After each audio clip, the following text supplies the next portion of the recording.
किसी कारणवश अपमान, धन नहीं है, उतना विद्वान नहीं, उतना ज्ञान नहीं, और तुम्हारे ही कर्मवश तो तुम्हारा पति बना है, उसका अपमान, पातिव्रत धर्म की यहां चर्चा करें। क्योंकि सबसे बड़ी पतिव्रताओं में शिरोमणि हैं श्री अनुसुईया जी, जिन्होंने भगवान हरि, हर और ब्रह्मा को 6-6 महीने के बालक बना दिया अपने पातिव्रत धर्म से। वो कह रहे हैं कि पति का अपमान न करें, अपने भगवान के समान समझे। यहां पातिव्रत धर्म की चर्चा प्रपंच की नहीं, बात यहां बहुत अध्यात्म की चरम ऊंचाई की बात करें अनुसुईया जी, इसको लौकिक में घसीटोगे ना तो ये तर्क वितर्क के सब। अगर हमारा इष्ट धर्म जोर का है ना तो सामने कुछ हो ही नहीं सकता। इसका प्रमाण हम तुम्हें देते हैं। जालंधर राक्षस और वृंदासती परम पवित्र चिदानंद भगवान को पति वरण करने के लिए तपस्या कर रही। देवर्षि नारद जी आए, तुम्हारा क्या उद्देश्य है? तो वृंदा ने कहा हमारा उद्देश्य है भगवान श्री हरि को पति रूप में प्राप्त करना। तो उनका पहले तुम्हारे पातिव्रत धर्म की परीक्षा होगी, तुम एक निष्ठ हो कि नहीं, तो आज्ञा कीजिए। जालंधर को पति रूप में स्वीकार करके और पातिव्रत धर्म को आप प्रमाणित कीजिए, नारायण तुम्हें पति रूप में प्राप्त हो जाएंगे। कोई भी बड़े से बड़ा देवता जालंधर का बाल बांका भी नहीं कर पाया। क्यों? क्योंकि सती अपने सतीत्व में सब देवताओं ने विनय की वैसे आराधना तो आप ही को पति रूप में प्राप्त करने की थी। नाथ आप स्वीकार कीजिए, नहीं तो जालंधर का आतंक, राक्षस और पतिव्रता वृंदा, वही तुलसी जी के रूप में और शालिग्राम के रूप में श्री हरि। आज भी उनको ब्याह किया जाता है, पूजन किया जाता है, तुलसी जी चढ़ाई जाती। जब हम किसी को इष्ट मान लेते हैं तो उसमें दोष दृष्टि नहीं होती, और जब हमें प्यार होता है ना तो उसका दोष भी गुण ही नजर आता है। और सच्ची बात है कि सबके हृदय में भगवान बैठे। यदि हमारी निष्ठा है तो तुम हिल नहीं सकते, हमारी निष्ठा के विपरीत नहीं चल सकते। जब भगवान नहीं चल पाते तो तुम तो इंसान हो। ये था माम प्रपद्यन्ते तास्ते, मेरे लाला बनकर घुटने के बल हमारे आंगन में चलो तो अनंत ब्रह्मांडों का पिता घुटनों के बल चल रहा नंद बाबा के आंगन में या महाराज दशरथ जी के आंगन में। मंगल भवन मंगल हारी, द्रवहुषु दशरथ अजीर बिहारी। दशरथ जी के आंगन में विचरने वाले, कैसी लीला! अनंत ब्रह्मांडों का पिता बालक बन करके जब वो बन सकता है तो तुम्हारे निष्ठा और पातिव्रत धर्म में वैसे ही चलेगा जैसे तुम विचार करोगी, क्योंकि तुम्हारा पातिव्रत धर्म पवित्र। हमारा क्या होता है कि हम दूसरों के तो दोष फटाक से बोल देंगे, बैक में आप दृष्टि घुमाओ अपने ऊपर, तब लगेगा वो तो कम है। अगर हमारी बात खुल जाए बहुत ही हम गलत हैं। संत सदैव सत्य स्वभाव वाले साधक उपासक बाहर नहीं देखते, अपने अंदर देखते हैं। अपने दोषों को मिटा दो तो बाहर केवल भगवान या दूसरा कोई है ही नहीं। श्री अनुसुईया जी बड़ा सुंदर गृहस्थी में स्त्री शरीर पुरुष शरीर धारण की, इनको भगवत प्राप्ति का सहज उपाय बताए और यह ऐसी सामर्थ्य। ऐसे लिए स्त्री के लिए एक सुदृढ़ भगवत प्राप्ति का मार्ग है, जो घर परिवार में रह रही अपने पति में भगवान की भावना करना। मेरे पति ही मेरे भगवान हैं, ऐसी भावना से आठों पहर उनकी आज्ञा में रहना। जैसे कोई प्रश्न कर सकता है कि अगर पति ही दुराचारी हो तो शास्त्रों में वर्णन किया गया है कि आप अपने भाव रखिए और फिर विधान जैसा होगा अपने आप दूरी बना दे, क्योंकि आप और आपके पति के बीच में भगवान का भाव है ना, वो संभाल लेंगे, वो आपको बचा लेंगे, वो आपको दूर कर देंगे। ऐसा भी हो सकता है। अलग अलग मायाकृत रूप है और आंतरिक भाव में जाएंगे जब विचार पे, तो आपके ही कर्म का फल भुगताने के लिए ऐसा स्वभाव वाला पति दिया गया है, ऐसी भावना। तो हमारे ही कर्म निश्चित, अपने कर्म के प्रभाव से ही पति का वरण होता है। जैसे हमारे कर्म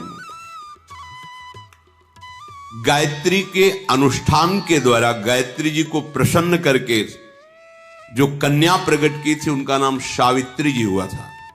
बहुत ही तेजस्विनी राजकुमारी थी। जब वर वरण की बात आई तो उनके पिता ने आदेश किया कि तुम स्वयं घूमो मृत्युलोक में और जो तुम्हें वर पसंद आएगा उसके साथ ब्याह कर देंगे। इतना प्यार करते थे और वो गायत्री जी की कृपा से प्रकट हुई थी, इसलिए उनका नाम सावित्री। बड़ी तेजोमयी कांति, अद्भुत ज्ञान, मंत्री और विशाल सेना साथ राजकुमारी वर वरण के लिए।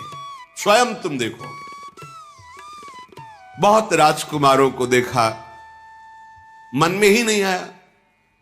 जंगल से गुजर रही थी, देखा एक लकड़हारा लकड़ी काट रहा है, दृष्टि गई, देखते ही लगाए मेरे प्राणपति। रुक गई। मंत्री से कहा आदर से इनको नीचे उतारो। वो तो क्या अपराध बन गया, सैनिक घेरे हुए हैं, राजमंत्री। हाथ जोड़कर राजकुमारी ने कहा मैं आपको पति रूप में वरण करती हूं। उनका आप नेत्र हैं आपके, आप देख पा रहे हैं मैं कौन हूं। लकड़ी काट के बेचता हूं और अपने माता पिता की सेवा करता हूं। मेरे पास रहने का ठिकाना नहीं, खाने का।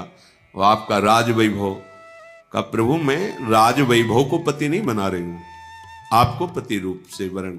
मेरा मन मान गया है, मेरा मन राजी हो गया है आपको देख के, आपके सौंदर्य को, आपके गुण को, आपके घर को, आपके वैभव को देखकर मैं पति नहीं बना रही, मेरा मन मान गया है। आपके माता पिता कहाँ हैं? बोले जंगल में एक झोपड़ी में विराजमान है। ठीक है, मंत्री से कहा ये स्वीकृत है, मुझे पूरी जानकारी ली, वापस लौट। जब वापस गए तो वहां बैठे हुए थे देवर्षि नारद जी। आओ बेटी। राजा ने कहा वर वरण किया? हां। मंत्री ने पूरी बात बताई। देवर्षि नारद जी ने कहा नहीं नहीं नहीं, गलत हो गया। तो बोले आप यही देख के तो कह रहे होंगे ना कि घर नहीं है, संपत्ति नहीं है, तुम राजकुमारी हो, कैसे निर्वाह होगा, ये सब मैं जान रही हूं, नहीं है उनके पास। बोले नहीं, एक बात और है, वो ज्यादा दिन जीवित नहीं रहेंगे, 1 वर्ष में उनकी मृत्यु का योग है, वो मर जाएंगे। बहुत है, ये देखो निष्ठा देखो, बहुत है 1 वर्ष। अगर मैं 1 दिन भी उनके नाम का सुहाग भरने को पा गई तो आज जीवन निर्वाह कर जाऊंगी उनके लिए। कैसा हमारा देश यति और सतियों का देश है। जैसे एक सन्यासी सर्वत्यागी, ऐसे साफ सुख की भावना केवल अपने पति में निहित करके भगवान को रिझा लिया। ये वो पातिव्रत धर्म है। अब सब भगत ही थोड़ी होते हैं, सब धर्म से ही थोड़ी चलते हैं। नारद जी बहुत प्रसन्न। उन्होंने कहा एक बार जिसका वरण कर लिया बस।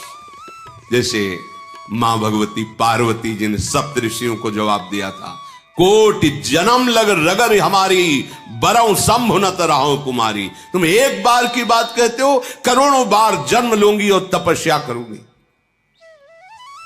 और वर के रूप में वरण करूंगी तो महादेव को ही वरण करूंगी।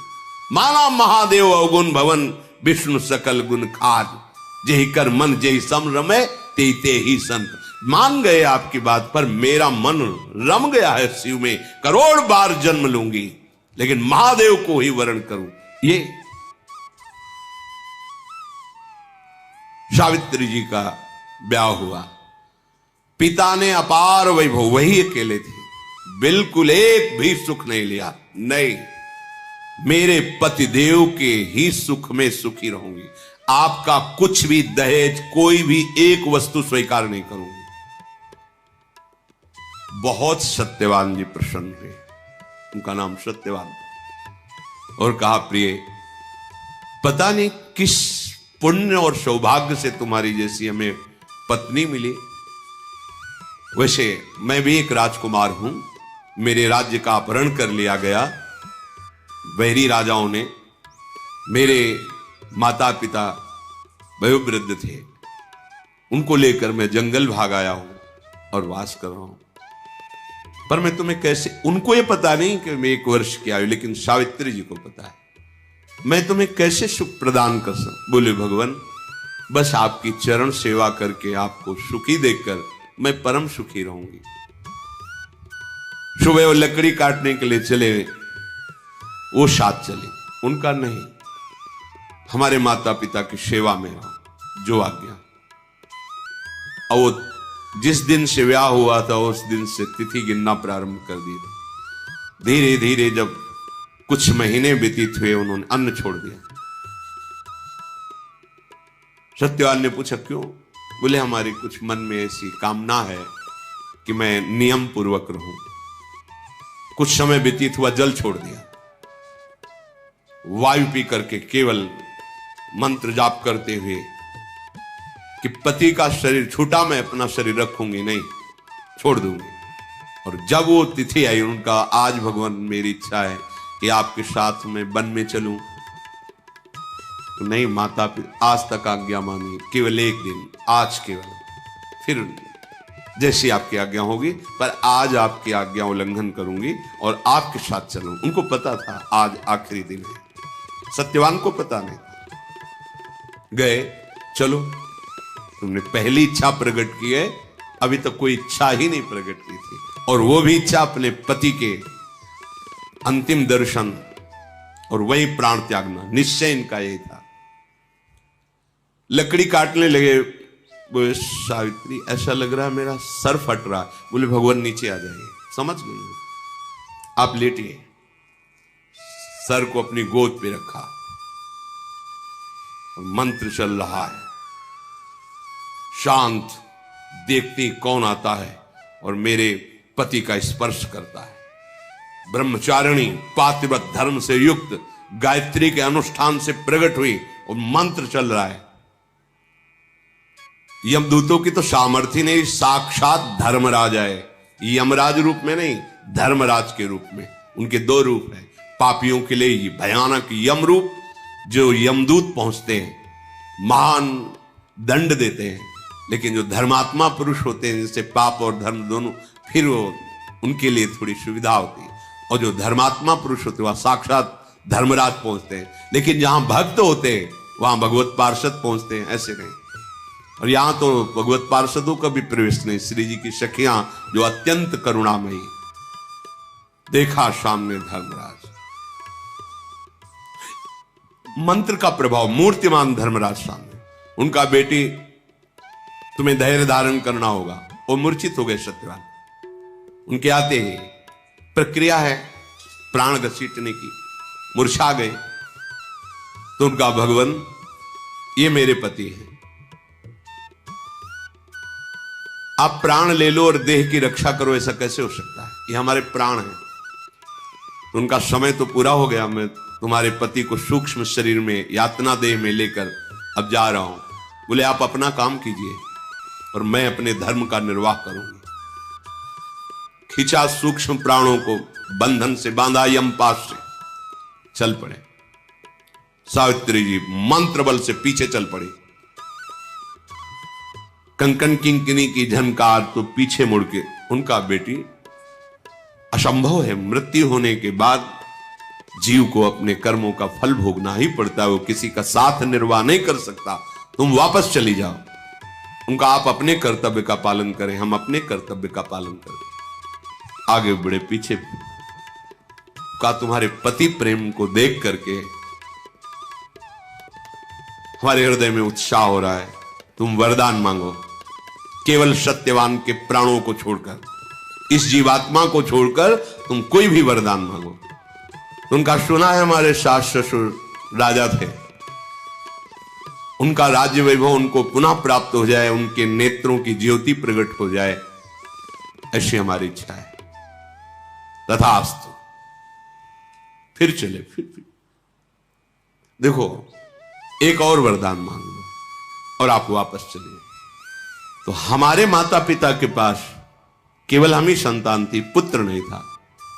एक पुत्र प्रदान कर दीजिए, अर्थात भाई। वह तथास्तु।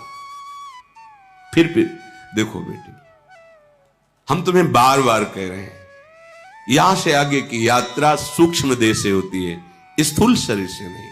तुम अपने पातिव्रत धर्म से युक्त हो, इसलिए मुझे देख पा रहे हो, मेरे साथ चल रहे हो, पर अब उचित नहीं है, एक और वरदान मांग लो। तो अब मुझे भी एक पुत्र चाहिए। उनका तथास्तु। बोले रुक जाओ, मैं एक पतिव्रता हूं और बिना पति के संतान कैसे हो सकती? धर्मराज जी फंस गए, पतिव्रता के वचन में धर्मराज जी फंस गए, सत्यवान को छोड़ना पड़ा। ये उसी पातिव्रत धर्म का वर्णन पीछे हमने कई बार सुना है। कश्यप ऋषि से कहा कि मैं वो पेड़ की बगुली नहीं हूं जो तुम्हारे देखने से भस्म हो जाएगी, मैं एक पतिव्रता हूं।